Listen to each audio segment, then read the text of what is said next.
Em nome do Pai, do Filho e do Espírito Santo. Amém. Inspirai, ó Senhor, as nossas ações e ajudai-nos a realizá-las, para que em vós comece e para vós termine tudo aquilo que fizermos por Cristo Senhor nosso. Amém. Santa Maria, Mãe de Deus, rogai por nós. Em nome do Pai, do Filho e do Espírito Santo. Amém. Muito bem, estamos aí mais uma vez na nossa aula de Catecismo, estamos no segundo módulo em que nós falamos dos sacramentos. E esta é a aula de número 14. A Eucaristia na economia da salvação. Esse é o título que o Catecismo nos apresenta a partir do número 1333. Bom, o Catecismo começa a falar aqui, dentro do sacramento da Eucaristia, a respeito do qual nós já falamos nas aulas passadas, dos sinais do pão e do vinho. E eu quero tomar a ocasião dessa realidade aqui do pão e do vinho, que o próprio Catecismo diz: assim, no ofertório, damos graças ao Criador pelo pão e pelo vinho, fruto do trabalho do homem, mas antes fruto da terra e da videira, dons do Criador. Quero aproveitar então essa referência ao ofertório para lembrar aqui uma polêmica que existe com relação ao missal de Paulo VI, né? Já que nós estamos falando da Eucaristia, vamos falar disso aqui também. Então, qual é o problema do missal de Paulo VI? Entre tantos problemas, né, o pessoal que critica o missal de Paulo VI critica o ofertório. Então, vamos apresentar aqui, para você ficar sabendo qual é a polêmica, os prós e os contras, qual é a dificuldade com o ofertório do missal de Paulo VI. Se você for pegar o texto do ofertório do missal antigo de São Pio V, né, você vai ver claramente que na hora do ofertório o padre apresenta o pão e o vinho como um sacrifício, como uma oblação. Ele está realmente oferecendo um sacrifício, né? E, portanto, toda a linguagem do ofertório antigo é sacrificial. O que aconteceu é que os liturgistas que fizeram o missal de Paulo VI achavam isso extremamente inadequado. Não porque, atenção, não porque a missa não seja um sacrifício, mas porque o sacrifício é oferecido, de fato, não é, na parte da oração eucarística. Ou seja, quando é que acontece o sacrifício verdadeiramente? É na consagração do pão e do vinho. Ora, diziam eles, não tem sentido você oferecer este sacrifício antes do sacrifício acontecer. Não é? Então, nós temos, por exemplo, as orações eucarísticas do missal de Paulo VI, que não existiam antes, não é? Elas apresentam todas o ofertório, o oferecimento do sacrifício depois da consagração. Então, por exemplo, terminou a consagração, né? Eis o mistério da fé, aí o padre diz assim, celebrando, pois, a memória da morte e ressurreição do vosso Filho, nós vos oferecemos, ó Pai. Então, tá vendo? A palavra oferecer aparece aqui. O pão da vida e o cálice da salvação. Então, essa é a oração eucarística segunda, que é a mais criticada porque ela tem uma linguagem talvez ambígua. Mas a oração eucarística terceira, que é mais clara, mais sacrificial ainda, de todas as orações eucarísticas, é aquela que tem uma linguagem sacrificial mais clara. Diz assim, depois, eis o mistério da fé, né? E diz assim, celebrando agora, ó Pai, a memória do vosso Filho, da sua paixão, que nos salva da sua gloriosa ressurreição e da sua ascensão ao céu. Enquanto vos esperamos sua nova vinda, nós vos oferecemos em ação de graças esse sacrifício de vida e santidade. Olhai com bondade a oferenda da vossa igreja, reconhecei o sacrifício que nos reconcilia convosco e concedei, etc. Então, vejam que aqui, depois da consagração, é que nas novas orações eucarísticas acontece parte sacrificial. A oração eucarística quarta diz assim: celebrando agora, ó Pai, a memória da nossa redenção, anunciamos a morte de Cristo, a sua descida entre os mortos e proclamando a sua ressurreição e ascensão à vossa direita e esperando a sua vinda gloriosa. Nós vos oferecemos o seu corpo e sangue, sacrifício do vosso agrado e salvação do mundo inteiro. Então, veja, para a gente entender o ofertório da missa de Paulo VI, nós precisaríamos entendê-lo à luz, não é, das orações eucarísticas que foram compostas tendo em vista aquele ofertório. Então, na realidade, cai por terra a argumentação de que o ofertório de Paulo VI ele é protestante e que quer negar um ofertório. Na verdade, quis se seguir uma lógica, não é? Já que o sacrifício é feito na consagração, o oferecimento do sacrifício, não é, acontece depois. Ou seja, o pedido, não é, de que aquilo seja, na verdade é um ato único, né, na oração eucarística. Bom, então já que não era para se falar em ofertório, começou-se a usar então a linguagem de preparação das ofertas, não é? Ou seja, na verdade eu não estou oferecendo nada naquele momento, eu estou preparando o que será oferecido depois na consagração. E dentro dessa preparação das ofertas, então se inseriu duas orações para o pão e para o vinho, que na verdade são uma beracá judaica, ou seja, um estilo de oração que inspirou também a oração cristã, que é aquela feita pelos judeus, né? Bendito sejais, Senhor Deus do Universo, né? Os judeus começam muitíssimas orações assim: Baruch atah Adonai Eloheinu melech haolam, né?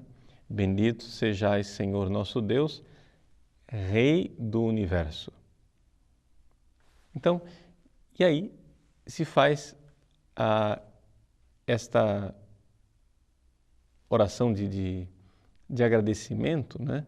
De bendição do pão e do vinho, que são apresentados aqui como fruto da terra, portanto, dons do Deus Criador, mas também do trabalho humano. É interessante que se recorde isso daqui. Por quê? Porque, na realidade, Jesus, quando pegou o símbolo do pão e do vinho, ele não pegou os símbolos de realidades de alimentos que já existiam na natureza. Ou seja, se ele pegasse a água, né, a água já existe na natureza. Se ele pegasse uma maçã, a maçã já existe na natureza. Então, ele podia fazer a Eucaristia com um copo d'água e uma maçã, mas ele não fez isso. Ele pegou dois elementos que não existem na natureza a não ser por uma intervenção do trabalho humano. Então, o que é que nós temos? Nós temos ali um misto, né? Deus que opera e o homem que coopera. Então, o pão, existe o trigo na natureza, mas é necessário colher o trigo, moer, preparar a massa, cozer, né? Etc. Para assar o pão. Depois o vinho, a mesma coisa, existe a uva, mas é preciso colhê-la, depois pisar, fermentar, filtrar, e aí o vinho fica pronto. Então, tudo isso é uma realidade que o trabalho humano está junto. E esse é o espírito um pouco, digamos, do ofertório do missal de Paulo VI. Tá? Então, esse é o argumento a favor do ofertório de Paulo VI.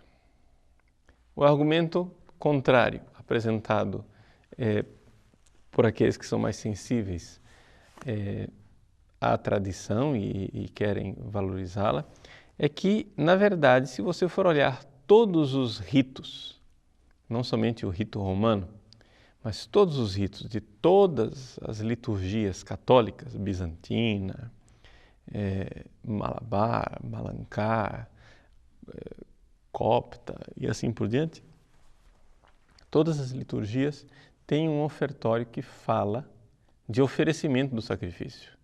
Ou seja, a ideia de oferecimento de sacrifício ela é antecipada no ofertório.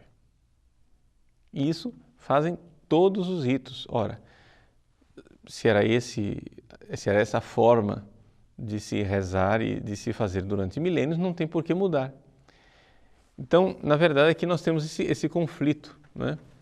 De um grupo de liturgistas que pensa a coisa, como se diz em italiano, a tavolino, quer dizer assim, você faz o seu esquema um pouco como engenheiro, com uma lógica de engenharia, e os outros que dizem, não, mas a liturgia não pode fazer isso. Na liturgia você tem que aceitar o que você recebeu da igreja, isso daí e vai ser desse jeito. E não se toca, né? Como resolver tudo isso? Também porque, só para acrescentar um argumento a mais com relação ao pessoal da tradição, esse argumento que não se deve mexer no ofertório por uma razão muito simples. Nós estamos numa época de protestantismo, estamos numa época em que a visão sacrificial da missa é contestada pelos protestantes e contestada por gente dentro da Igreja Católica. E isso é completamente herético. Portanto, quanto mais a gente enfatizar sacrifício, melhor. Não é?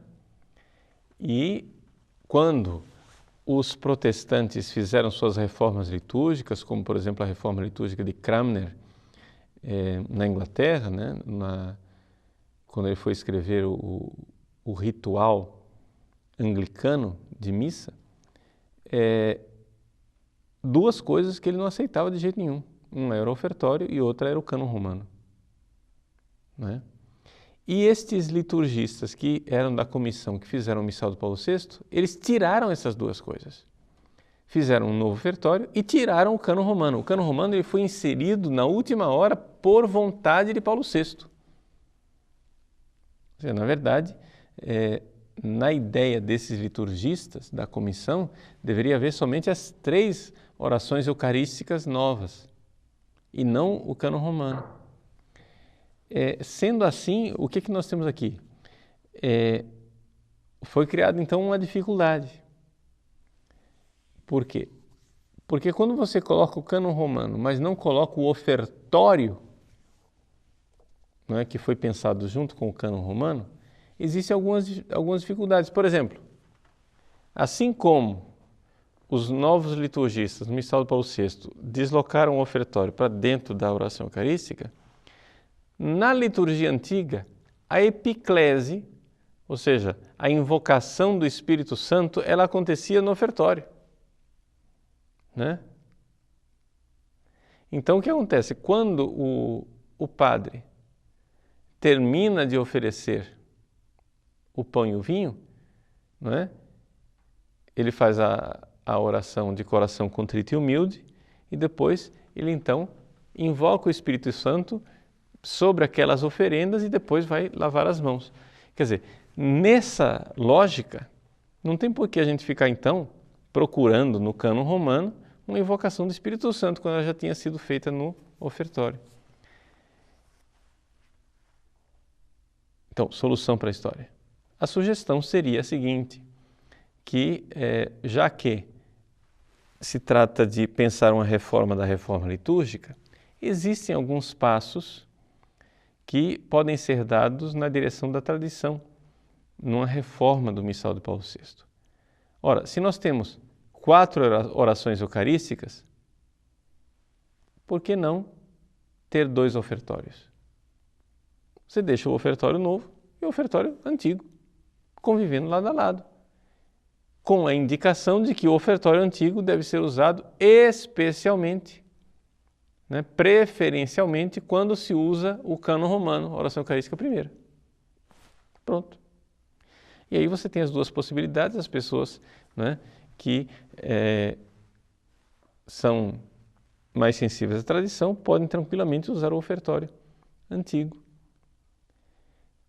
na minha opinião, inclusive,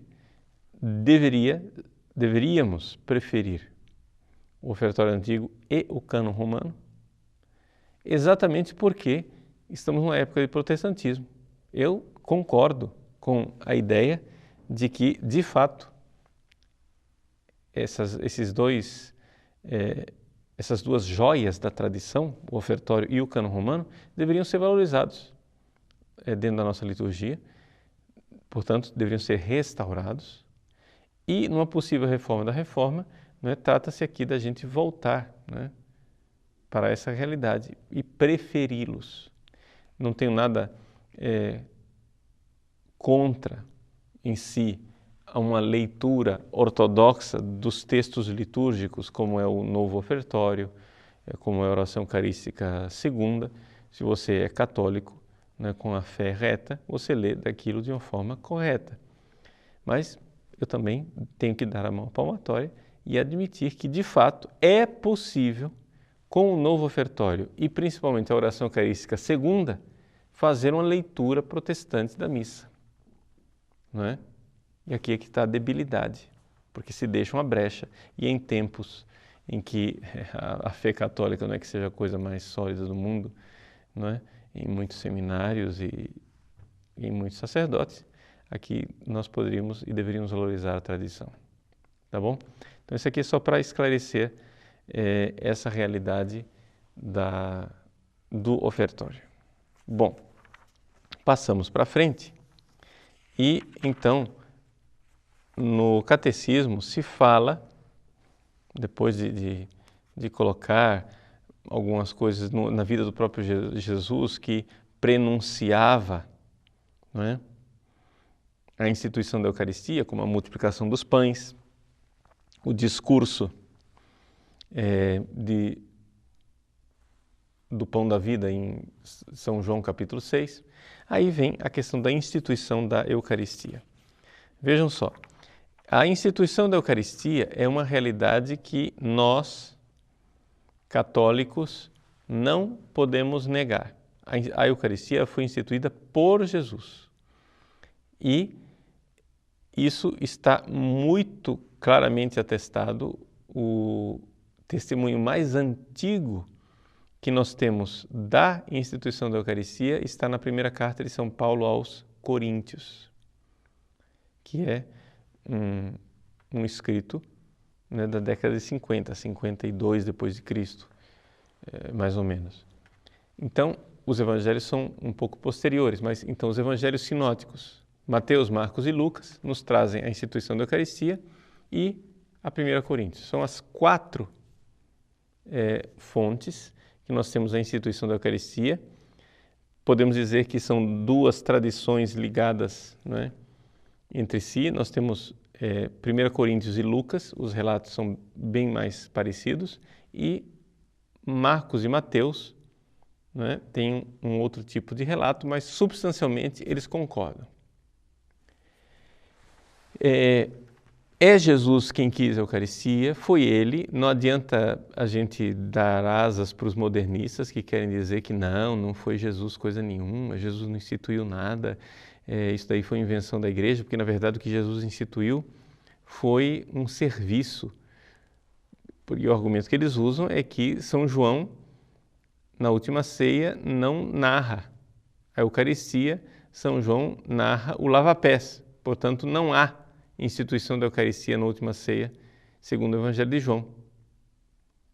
Eu até concordaria com esse argumento absurdo se você isolasse a última ceia de todo o resto do Evangelho, porque não existe Evangelho mais eucarístico do que o Evangelho de São João, por causa do capítulo 6, que é todo o discurso do pão da vida, que está lá.